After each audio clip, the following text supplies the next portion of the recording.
दोस्तों, अगर लड़की दिखने में खूबसूरत हो तो उसकी शादी जो है बड़ी आसानी से हो जाती है। लेकिन ऐसे ही एक लड़की बहुत ही खूबसूरत थी, लेकिन उसकी शादी जो है जब भी तय होती तो बाद में वो कैंसिल हो जाती। उसकी वजह थी उसकी बेतहाशा गरीबी और उसकी माँ और उसकी पिछली जिंदगी, यानी उसका गया हुआ गुजरा हुआ दिन। दोस्तों, उसकी शादी 4 सालों में 4-5 जगह तय होती है और तय होने के बाद कैंसिल भी हो जाता है। अब दोस्तों, परिवार वाले बहुत ज्यादा परेशान हो जाते हैं और एक जगह फाइनली शादी तय होती है।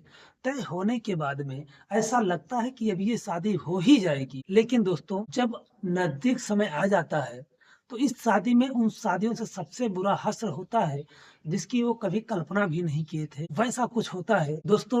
वो लड़की जो है बहुत ही खूबसूरत थी, लेकिन उसकी खूबसूरती उसके कोई काम नहीं आ रही थी। तो आइए दोस्तों, जानते हैं पूरी कहानी। आखिर में उस शादी में क्या हुआ उस लड़की के साथ में। लेकिन कहानी में आगे बढ़ने से पहले बस वही रिक्वेस्ट है, चैनल पर नए हैं तो चैनल को सब्सक्राइब कर दीजिए, वीडियो को लाइक कर दीजिए ताकि हमारा हौसला बढ़ता रहे। दोस्तों, ये जो कहानी है, ये कहानी उत्तर प्रदेश का एक जिला लगता है संत कबीर नगर, और संत कबीर नगर का एक तहसील लगता है खलीलाबाद। खलीलाबाद तहसील में एक छोटा सा परिवार होता है जो कि बहुत गरीब होता है। उसका परिवार का एक माँ बेटी होती है जो कि अपने मायके में रहती है। वो उसकी एक बेटी होती है जिसका नाम रेखा होता है। दरअसल रेखा की जो माँ है उसने लव मैरिज की थी।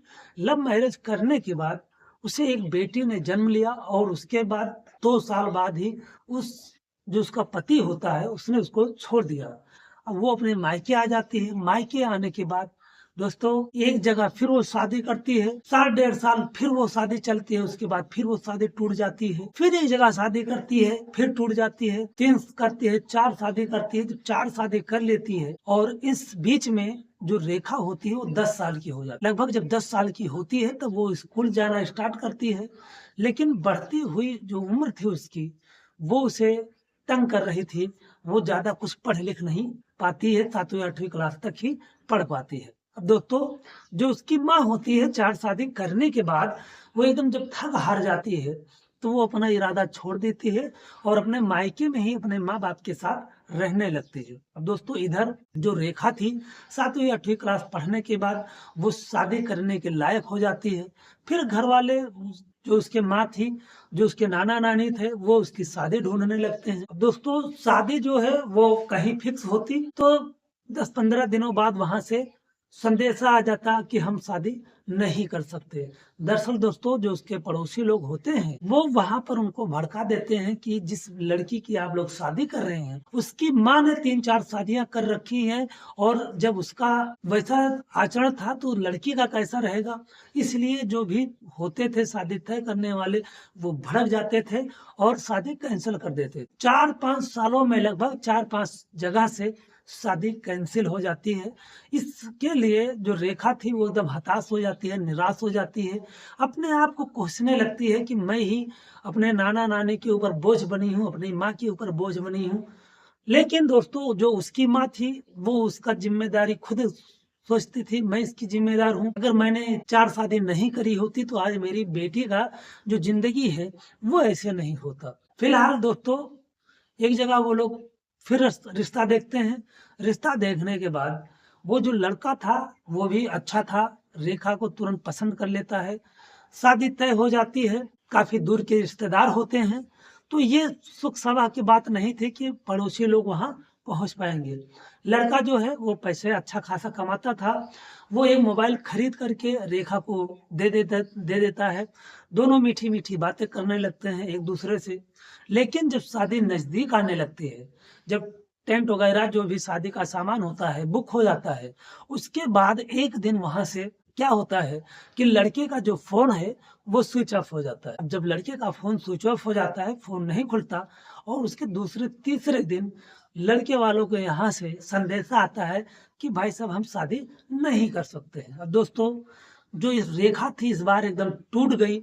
वो एकदम परेशान हो गई। वो जीने की इच्छा छोड़ चुकी थी। दोस्तों, अब जो लड़का था वो अपने घर वालों से लड़ाई करता है, कहता मुझे रेखा बहुत पसंद है, उसके घर वालों से मुझे कोई मतलब नहीं है, वो लड़की बहुत अच्छी है। लेकिन उसके घर वाले उसके ऊपर ज़ोर दबाव डालते हैं, उसके रिश्तेदार भी ज़ोर दबाव डालते हैं कि अगर तुमने ज़्यादा ज़िद की तो तुम्हें मार-पीट कर हम यहाँ से भगा देंगे। अब दोस्तों लड़का करता भी तो क्या करता, एक दिन वो फिर रेखा को फ़ोन करता है और मीठी-मीठी बातें करने लगता है। अब दोस्तों रेखा जो थी वो बातें करती है और फिर उससे पूछती है, कहती है आप मुझसे शादी करोगे या नहीं करोगे? लड़का जो है वो कहता है देखो मैं तुमसे शादी तो नहीं कर सकता क्योंकि मेरे घर वाले मुझे मारकर घर से भगा देंगे तो मैं कहाँ जाऊँगा? इसलिए मैं शादी नहीं कर सकता। रेखा जो है कहती है ठीक है, फिर एक काम करो आके अपना मोबाइल ले जाओ और मुझे तुमसे कोई बात नहीं करनी है। दोस्तों रेखा जो है वो फ़ोन कट कर देती है और उसके बाद रोने लगती है। एक दिन फिर एक रिश्ता फिर देखा जाता है। लड़का जो है बहुत ही काला था, उसका कोई बैकग्राउंड नहीं था, पैसे वगैरह कमाता नहीं था। लेकिन अब वो लोग करते भी तो क्या करते क्योंकि जहाँ भी वो रिश्ता देखते वो कैंसल हो जाता। ये जो लड़का था वो रेखा को पसंद भी नहीं था, लेकिन वो अपने घर वालों की इज़्ज़त के लिए या अपने घर वालों की परेशानी के लिए उस रिश्ते को मंजूर कर लेती है। लेकिन दोस्तों ये पूरी उम्मीद थी कि लड़का जो है रेखा के लायक तो नहीं है क्योंकि ज़मीन आसमान का अंतर था रेखा और उस लड़के में। तो ये उम्मीद थी कि ये शादी हो जाएगी। लेकिन दोस्तों कहते हैं ना कि पड़ोसी से बुरा और पड़ोसी से अच्छा कोई होता नहीं है। वो पड़ोसी लोग वहाँ भी पहुँच जाते हैं और उस लड़के के घर वालों को भड़का देते हैं। लेकिन लड़के के घर वाले इस बार सीधा जवाब नहीं देते हैं, कहते हैं कोई बात नहीं हम उनसे दहेज की डिमांड करेंगे। उनको पता था कि उनके यहाँ गरीबी बहुत ज़्यादा है तो वो दहेज दे नहीं पाएँगे, तो शादी अपने आप ही कैंसल हो जाएगी। फिलहाल दोस्तों वो लोग रेखा के घर वालों से 1 लाख रुपए का और एक स्प्लेंडर बाइक का डिमांड करते हैं। अब उनके घर वाले एकदम परेशान हो जाते हैं, फिलहाल कुछ कहते नहीं हैं। अब दोस्तों वो जो रेखा के नाना होते हैं, वो उनसे 1 साल का मोहलत माँगते हैं, कहते हैं भाई साहब आप हमारी हालत तो जानते ही हैं, फिलहाल या तो एक काम कीजिए शादी अभी कर लीजिए और 1 साल बाद हमसे पैसे ले लीजिएगा और या तो 1 साल बाद आप शादी कर लीजिए, उस समय हम आपको पैसे और गाड़ी दोनों दे देंगे। दोस्तों शादी वो लोग टाल देते हैं, कहते हैं जब आप पैसे देंगे, गाड़ी देंगे, वो भी शादी से 1 महीने पहले, तभी हम शादी कर पाएँगे। दोस्तों अब जो है, जो रेखा के नाना होते हैं, वो कुछ राहत की साँस लेते हैं और उसके बाद उनके पास 3 बकरियाँ थी, उन बकरियों को बेच देते हैं और बेचने के बाद 15 छोटे-छोटे बच्चे बकरे के लिए आते हैं। सोचते हैं कि इन बकरों को खिला-पिला कर बड़ा करेंगे और बकरा ईद आएगी जब खलीलाबाद में मुसलमान भाई ज़्यादा लोग रहते हैं, तो अच्छे दामों में बेच देंगे। इस बीच में जो भी है शादी का काम वो हम कहीं से कर्जा पानी ले करके काम चला लेंगे, जब इन बकरों को बेचेंगे तो उनका पैसा दे देंगे। लेकिन दोस्तों कुदरत को कुछ और मंजूर होता है। धीरे-धीरे करके वो जो बकरे के बच्चे थे, वो किसी बीमारी से ग्रस्त होकर मरने लगते हैं। देखते-देखते 6 जो बच्चे होते हैं वो मर जाते हैं। अब दोस्तों ये लोग और परेशान हो जाते हैं, अब ये करें तो क्या करें? इधर शादी का जो डेट था वो नज़दीक आ रहा था। अब दोस्तों जब शादी का डेट नज़दीक आ जाता है तो एक दिन जो रेखा की शादी तय हुई थी उसके घर वाले वहाँ से फ़ोन करते हैं, कहते हैं भाई साहब पैसे का इंतजाम कर दो, मुझे पैसों की ज़रूरत है।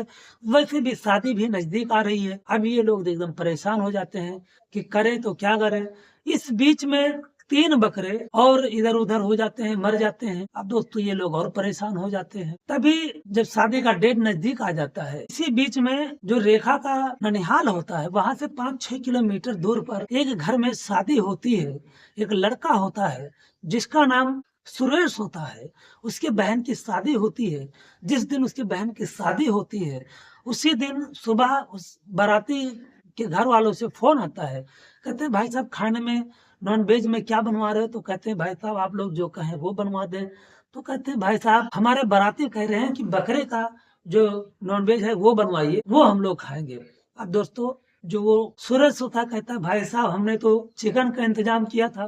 कहते हैं नहीं भाई साहब, बाराती कह रहे हैं बकरा खाएँगे तो बकरा ही बनवाइए, चिकन जो है आप अपने जो नाते रिश्तेदार हैं उनको खिला देना। अब दोस्तों अब इतना जल्दी क्योंकि सुबह हलवाई लग चुके थे, पूरे तैयारी में थे, अब वो बकरा ढूँढता तो कहाँ ढूँढता। फिलहाल शादी का जो भीड़ भाड़ हो रहा था, उसी में से कोई आदमी एक कार लेके आया था। सुरेश उससे कहता है भाई चल कहीं बकरा ढूंढने चलते हैं। जो हलवाई होते हैं कहते हैं भाई 1 घंटे में ला करके दो, क्योंकि ज्यादा लेट करोगे तो हम लोग भी कुछ कर नहीं पाएंगे। दोस्तों, वो बकरा ढूंढने के लिए वो इधर उधर निकल पड़ता है, और बकरा ढूंढते ढूंढते रेखा का जो तीन बकरे बचे थे, उन तीनों बकरों पर उसकी नजर पड़ती है।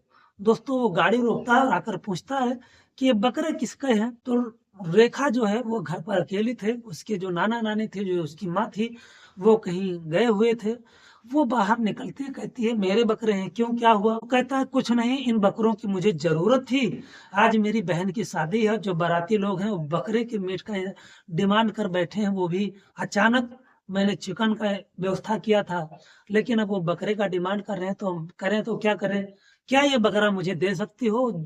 जितना भी पैसा कहोगी मैं देने के लिए तैयार हूँ। दोस्तों, जब वो ये बात सुनती है कि इनकी इज्जत की बात है, इनके बहन की शादी है, तो कहती है ठीक है, कोई बात नहीं, आप बकरे ले जाओ। और बात जब इज्जत की है तो मुझे कोई में दिक्कत नहीं है। तो कहता है पैसे कितना लोगी, क्या लोगी? तो कहती है कि पैसे की तो बात मैं नहीं कर सकती, क्योंकि मैं इनका मालिक हूँ नहीं, मेरे नाना जी हैं। आप ले जाओ, अपना काम चलाओ, जब मेरे नाना जी आएंगे तो पैसे जो भी होगा या जो आप उचित समझिएगा दे दीजिएगा। वो एकदम हैरान हो जाता है, एक बार रेखा को देखने लगता है एकटक, क्योंकि इससे पहले वो कई जगह गया था बकरे लाने के लिए, लेकिन कोई 10,000 के बकरे का 25,000 मांगता था, कोई 5,000 बकरे का 15,000 मांगता था। वो ये कहकर लौटा देता था भाई तुम्हारी इज्जत जा रही तो उसमें मैं क्या करूं। लेकिन ये इकलौती पहली लड़की थी जिसने इस तरह से कहा था, वो भी दिखने में इतनी खूबसूरत थी। दोस्तों, वो जो होता है वो उन बकरों को खोलता है और उस गाड़ी में लादने लगता है। तभी रेखा के नाना नानी और रेखा की माँ आ जाती हैं। रेखा के नाना कहते हैं भाई ये क्या हो रहा है? तो कहता है अंकल जी, मेरी बहन की शादी है, इज्जत की बात है, आप मना मत कीजिएगा, आप जो भी पैसे कहें मैं दे दूंगा। बात इज्जत की है, नहीं तो मुझे कोई जरूरत नहीं थी। अब दोस्तों, जब बात इज्जत की आती है तो रेखा के नाना भी अपनी जो कहानी होती है जो रेखा की, वो कह बैठते हैं। कहते हैं भाई लड़की की जो शादी है करना बहुत ही मुश्किल होता है। यही देख लीजिए, मेरी ही ये नातिन है और इसकी शादी के लिए मैंने इतने बकरे पाले थे, उसमें से मर गए हैं, बस यही 3 बचे हैं, और लड़के वाले इतने दहेज का डिमांड करते हैं। अब आप ही बताइए मैं क्या करूं, कैसे करूं? तो जो सुरेश होता है कहता है इतनी खूबसूरत लड़की है, इसकी शादी तो बिना पैसे की हो जानी चाहिए। वो लोग कैसे बुजदिल लोग हैं जो पैसे का डिमांड कर रहे हैं, दहेज का डिमांड कर। फिलहाल सुरेश कहता है कि आज मेरी बहन की शादी है और आप लोग शाम को मेरे बहन की शादी में जरूर आइएगा, और वहां पर एक लड़का आएगा, मैं उससे आप लोगों को मिलाऊंगा, और आपके जो ये नातिन है उसकी शादी जो है मैं उस लड़के से बिना दहेज की करवा दूंगा। अब दोस्तों, जो रेखा की माँ होती है वो बहुत खुश हो जाती है। फिलहाल सुरेश कहता है अगर आप लोग को टाइम हो आधे घंटे में तो आप लोग तैयार हो जाइए और गाड़ी में ही बैठे साथ में ही चलिए। तो रेखा की माँ कहती है नहीं बेटा, आप जाओ अपना काम देखो, मैं शाम को हम लोग आ जाएंगे। अब दोस्तों, फिर वो चला जाता है। इधर रेखा और रेखा की माँ मार्केट जाते हैं, 2,000 रुपए का अपने और माँ बेटी के लिए कपड़ा लेते हैं, एक साड़ी लेते हैं सुरेश की बहन की शादी में देने के लिए, और फिर ये माँ बेटी शादी में शाम को पहुंच जाती हैं। जो रेखा होती है वो नीली साड़ी पहनी हुई थी, बहुत ही खूबसूरत, एकदम परी लग रही थी। जो भी उसको देखता उसकी निगाहें एक बार रेखा पर जरूर टिक जाती, क्योंकि इतनी खूबसूरत ही लग रही थी वो। जब सुरेश देखता है वो भी एकदम देखता ही रहता है, कहता है आइए आप लोग का ही इंतजार कर रहा था मैं। दोस्तों, वो देखता है और उनका स्वागत करता है और कहता है भाई इतनी दूर से आप लोग आए हैं, देखिए नाश्ता लगा है, जो भी आप लोगों को खाना पीना है आप लोग खाइए पिए, और मैं काम देखता हूँ। अब दोस्तों, ये माँ बेटी वहां पर जाती हैं, जो भी कॉफी चाट वगैरह चाउमीन वगैरह जो भी लगा था वो सब खाती हैं पीती हैं, और उसके बाद रेखा जो है सोचती है अब कुछ जिम्मेदारी निभाने का टाइम आ गया है। अब दोस्तों, वो इधर उधर कुछ काम वगैरह देखती है और उसके बाद कुछ खाने पीने की चीजें जो है वो सुरेश के पास लेकर जाती है। कहती है आप इतना दौड़ भाग कर रहे हैं, आप खा भी पी नहीं रहे हैं, आप ये खा लीजिए। कॉफी लेकर जाती है, कहती है आप ये पी लीजिए, माइंड फ्रेश रहेगा। अब दोस्तों, फिर जब जयमाल होता है तो जयमाल में भी सुरेश इन माँ बेटी को बुलाता है, और जो भी रिश्तेदार होते हैं वो भी देख देखते हैं हाँ कोई खूबसूरत लड़की है जो आई हुई है और काफी काम कर रही है, अपनी खूबसूरती पर नहीं जा करके अपनी फैशन को नहीं देखती, बस काम पर ध्यान दे रही है। अब दोस्तों जब शादी होने लगती है तो एक थाली में खाना परोसती है और सुरेश को ले जाकर देती है, कहती है आपने खाना खाया क्या? आप दौड़े जा रहे हैं, भागे जा रहे हैं, देखती हूँ आप अपना ख्याल नहीं रखते हैं, आप ये खाना खा लीजिए। कहते वाक़ई में भूख तो मुझे कई बार लगी, लेकिन किसी ने पूछा तक नहीं और मुझे खाने का टाइम नहीं मिला। भूख लगी और मर भी गई, कोई बात नहीं, चलिए कोई। अब दोस्तों वो पूछता है क्या तुमने खाना खाया? कहती है नहीं मम्मी तो खा ली है, मम्मी खाकर सो गई हैं और आप खा लीजिए, मैं भी अभी खा लूँगी। कहता है नहीं पहले तुम जाकर के एक थाली में खाना लेकर आओ और फिर हम दोनों साथ में खाएँगे। अब दोस्तों वो जाती है थाली में खाना लेने, इधर किसी ने सुरेश को फिर बुला लिया, वो थाली खाना रख कर वहीं और चला जाता है। जब वो आती है देखती है सुरेश गायब है।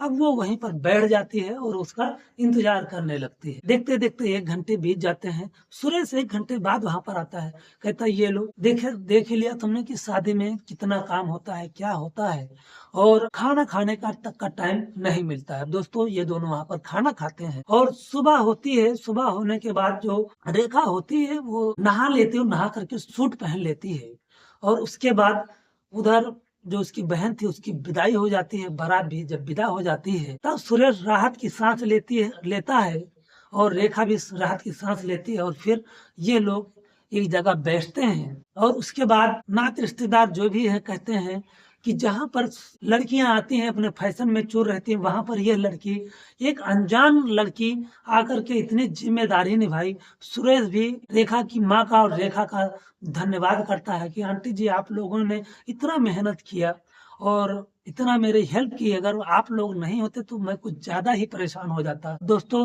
जो रेखा की माँ होती है वो सोचती है जिसके लिए मुझे बुलाया था वो बात तो इसने किया नहीं, तो वो फिलहाल दोस्तों खुद ही पूछ लेती हैं कि बेटा जिस लड़के की बात तुम कल कर रहे थे वो लड़का जो है वो आया नहीं था क्या? तो वो कहता है आंटी जी मैं क्या बताऊं आप लोगों को, क्योंकि उसके तरफ से कोई बड़ा बुजुर्ग था नहीं बात करने के लिए।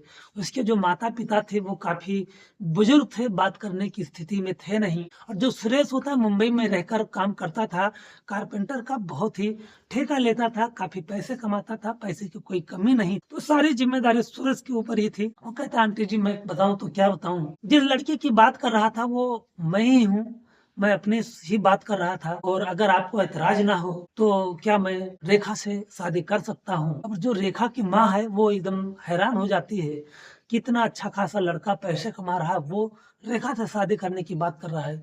जब रेखा ये बात सुनती है तो दूसरी तरफ अपना मुंह कर लेती है, दुपट्टे से अपना मुंह ढक लेती है और सिसक सिसक कर रोने लगती है। फिलहाल दोस्तों जो सुरेश होता है वो मिठाई मंगवाता है, पानी मंगवाता है और रेखा से पूछता है, कहता क्या तुम मुझसे शादी करना चाहोगी? अब जो रेखा थी वो रोते हुए और खुशी में हाँ में सर हिलाती है और दोस्तों फिर वो रोने लगती है। अब दोस्तों 2024 मार्च में सुरेश के बहन की शादी थी और अप्रैल में रेखा और सुरेश की शादी होती है। बहुत ही धूमधाम से शादी करते हैं और ये सारे परिवार आज बहुत ही खुशी से अपना जीवन बिता रहे हैं। तो ये रही कहानी दोस्तों, कैसी लगी आप लोग हमें कमेंट सेक्शन में जरूर बताइएगा। मिलते हैं कल किसी नेक्स्ट वीडियो में किसी रियल स्टोरी के साथ में। तब तक के लिए जय हिंद, जय भारत, नमस्कार।